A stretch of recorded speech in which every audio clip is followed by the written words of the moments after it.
हामी यहाँ लुक्ला एयरपोर्ट देख्न सक्छौँ।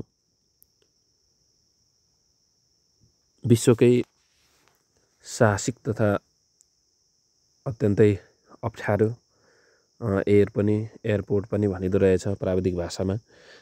अलिकति हेर्दा पनि हामी निकै भिरालो जमिन, भिरालो ढलान भएको रनवे रहेछ। यतापट्टि सुन्दर लुक्ला बजार देख्न सकिन्छ। लुक्ला एयरपोर्ट लेखिएको छ।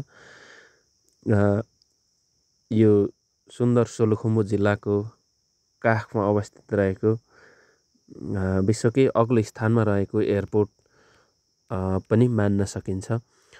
यहाँ अन्तर्राष्ट्रिय तथा आन्तरिक पर्यटकहरूको अत्यन्तै भिडभाड हुने भएकोले दिनमै लगभग सयौँ फ्लाइटहरू यहाँबाट चाहिँ हुने रहेछन्। हामीले हेर्दा हेर्दै प्लेनहरू आउने जाने भइरहने रहेछ। पर्यटकहरू यहाँबाट हवाई मार्गबाट आएर चाहिँ यतापट्टि सगरमाथाको बेस क्याम्प भयो, कालापत्थर भयो, गोक्युताल भयो अथवा नाम्चे बजार, खुम्जुङ इत्यादि क्षेत्रहरूमा चाहिँ जानका लागि हामीले यहाँ यो मार्गबाट चाहिँ पर्यटकहरू आएको देख्यौँ र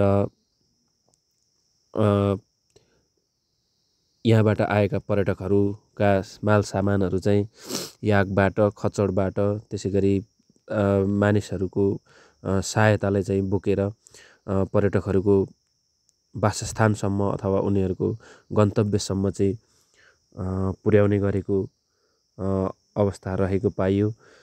अत्यन्तै सुन्दर लुक्ला एयरपोर्ट रहेको छ। हामी प्लेनहरू नियमित रूपमा आइराखेको गइराखेको चाहिँ नै देख्न सक्छौँ। हेलिकप्टरहरू पनि नियमित रूपमा आउने जाने गरिरहँदा रहेछन्। अत्यन्तै बाक्लो रूपमा हामीले चाहिँ हवाई यातायातको प्रयोग भएको पायौँ।